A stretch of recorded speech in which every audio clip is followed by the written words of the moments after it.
Pois bem, eu quero dizer a vocês que eu acompanho desde ontem, quinta-feira, estou falando com vocês nessa sexta-feira da paixão, são perto de 4 horas da tarde, sol forte, claro, em Porto Alegre. A previsão era de tempo nublado em todo o Rio Grande do Sul, chuva, frio. Pelo menos aqui em Porto Alegre nada disso. Nesse momento tem sol, a temperatura está agradável, não está chovendo, né? Bom, eu quero dizer a vocês que eu acompanho desde ontem com extrema atenção esse caso do criminoso que matou 4 crianças e feriu outras 5 ao atacá-las a machadadas no bairro da Velha, na creche Bom Pastor, em Blumenau, Santa Catarina. Eu conheço bem Blumenau. Eu tenho parentes lá, os Radke. Sou Braga pela parte do pai, cearense, mas Radke de Blumenau, pela parte alemã da minha mãe. Eu nasci ali. Fui embora com meio ano de idade ali para uma cidade próxima, Jaraguá do Sul, e estou aqui há 55 anos em Porto Alegre. Sempre que eu posso, eu visito a cidade, que fica no Vale do Itajaí, em Santa Catarina. É uma das regiões mais populosas economicamente e mais avançadas do estado, só perde para Joinville. Bom, sobre esse crime pavoroso, eu quero colocar duas questões logo de cara, né? Primeiro, a Câmara dos Deputados tem que desarquivar de imediato o projeto do deputado gaúcho Osmar Terra. Falei ontem com o pessoal do Osmar Terra. Esse projeto está lá já desde 2021. E ele inclui casos desse tipo de Blumenau como crimes hediondos. Já existem tipificadas várias ocorrências como crimes hediondos, mas esta não. Essa não está.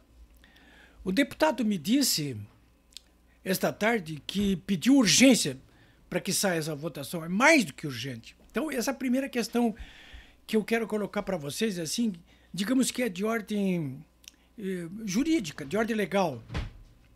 Bom, a segunda questão é o seguinte: sobre os crimes hediondos como este, eu defendo pena de morte mediante um processo abreviado, do tipo que fazem na China, que eu conheci pessoalmente. Eu fiquei um pouco surpreso em Pequim quando as autoridades de Pequim me disseram o seguinte: olha, aqui, crimes hediondos como esse aqui, a pessoa é presa, o julgamento é sumário, questão de semanas, e ele vai para um estádio de futebol com outros que vão ser fuzilados e levam um tiro na nuca. E mais, a família tem que pagar essa bala, né? Vocês acham que eu achei que isso é demais? Não achei, não. Não achei, não. Ora, a China tem mais de 1 bilhão de habitantes. O Brasil tem 200 milhões. E o número de crimes, claro que é uma ditadura feroz, comunista lá, né? Mas, enfim, tem coisas que não tem como não deixar de aplaudir. Essa é uma delas. A mesma coisa em relação ao tráfico e consumo de entorpecentes lá. Não tem essa história, né? Corrupto. Mesmo a autoridade suprema, ó, um tiro na nuca. A família vai ter que pagar depois, né? Bom, dito isso, eu quero comentar com vocês um outro assunto relacionado com esse caso e que diz respeito à atividade dos jornalistas. Minha, por exemplo. No meu blog, polibbraga.com.br, eu noticiei que diversas organizações jornalísticas e muitos jornalistas, CNN, Globo, Band, defendem e já começaram a praticar autocensura em casos como este, partindo do pressuposto de que apresentar nomes de criminosos, fotos e circunstâncias muito detalhadas do crime induzem outros criminosos a agir. Há controvérsia sobre isso aí. A censura é abominável, mas a autocensura é mais abominável ainda. Toda censura é burra, né?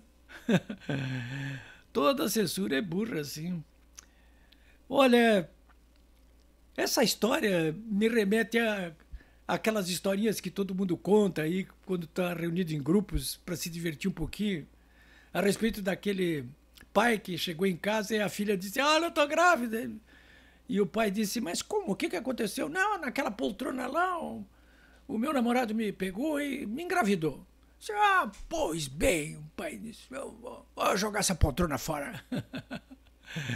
É fácil, né? Eu, quando cheguei aqui em Porto Alegre, em 1964, 50 e poucos anos atrás, fui morar numa pensão de estudantes.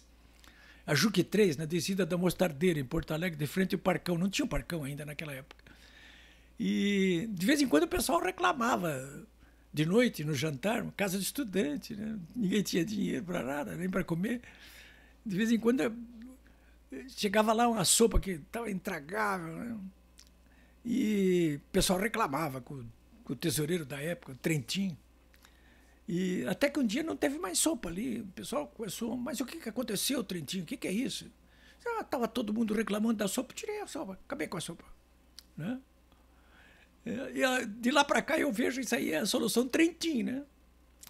Ou seja, a solução Trentinho para esse caso aí, no caso da imprensa replicar as informações, não replica mais. Aí ninguém matou ninguém. Fica por isso mesmo. É uma coisa muito estúpida, né? Mas, enfim, são consequências, como todos os crimes. Esses crimes precisam ser atacados via segurança pública e segurança privada. Atitudes públicas e atitudes privadas. Sobretudo pelo fortalecimento da unidade familiar, das boas práticas civilizatórias nas escolas, mas também pela penalização formidável, sem essa de redução de crime, de saidinha, sem nada disso, né? Estou falando aqui de consequências, né? De ações que podem ser tomadas aí, como a que anunciou hoje, por exemplo, o prefeito de Porto Alegre. Só vai botar um botão de pânico em cada escola aqui de Porto Alegre. Pelo menos isso, de imediato. Né? De imediato. O prefeito de Indaial foi até mais longe. Olha, em todas as escolas de Indaial, Santa Catarina, fica perto de Blumenau, ali, 30 quilômetros, você vai ter guarda armado de frente a todas as escolas. São desdobramentos já, decisões que estão sendo tomadas pelo poder público. Muitas escolas também estão tomando as suas próprias decisões aí com uma vigilância mais severa, né? Câmeras. E aí, professores renegados, esquerdopatas que não querem saber de câmeras, não querem saber de guarda armado, né? É porque não eram filhos deles, né? Bom, e as causas? Essas são, claro, muito mais profundas, né? Podem e devem ser atacadas, mas essas coisas começam de cima, né? Começam lá da escolha dos nossos governantes. Nada de escolher corrupto e corruptor condenado. Nada de escolher membros de Corte Suprema que estão alinhados com e favorecem esse mesmo governante corrupto, né? Que, aliás, hoje, nessa sexta-feira aí, podia estar acendendo umas velhinhas ali, porque exatamente hoje, há 5 anos atrás, ele foi enfiado na cadeia por decisão do TRF4 aqui de Porto Alegre, que aumentou a pena decidida pelo juiz Sérgio Moro, em primeira instância. E o TRF4 aqui, os desembargadores decidiram o seguinte: o Sérgio Moro está sendo muito bonzinho. 12 anos. Faz 5 anos que ele foi preso, né? Devia cumprir 12 anos de cadeia como corrupto, como corruptor da pior espécie. Cumpriu 580 dias. Bom, claro, isso que aconteceu em Blumenau é apenas uma das chagas, então, produzidas pela falta de uma boa formação moral e ética, de regras claras de convívio social e político, quase todas elas colocadas em xeque há algum tempo no Brasil, aqui, desde que assumiu esse novo governo. No governo anterior, do Bolsonaro, a desordem moral e ética que já vinha acontecendo durante aqueles 13 anos dos governos do PT foi atacada de frente. Mas desde 1º de janeiro agora o que se vê é a vitória diária do eixo do mal. Alguém poderia me dizer assim, está tudo perdido? Não acho que está tudo perdido, não. Porque nós ainda estamos vivos, não é? E podemos dar o bom combate todos os dias. Esclarecendo as questões como elas são de verdade, como eu acabei de fazer, e também através de atitudes. Começa do tio de uma das crianças que foi assassinada em Blumenau, que interrompeu ontem uma transmissão do repórter da Globo, em pleno ar. O vídeo está no meu blog ali, polibebraga.com.br. Esse tio, revoltado com a Globo, disse: parabéns, Globo. Ele deixou claro, isso é um discurso rápido, contundente, assertivo, dizendo: olha, parabéns, Globo, vocês passaram aí os últimos 20 anos glamorizando o mal, os bandidos, atacando a polícia, a segurança pública, promovendo desordem moral e ética nesse país. Então vocês estão de parabéns hoje. Como quem diz assim, isso que aconteceu aqui é resultado também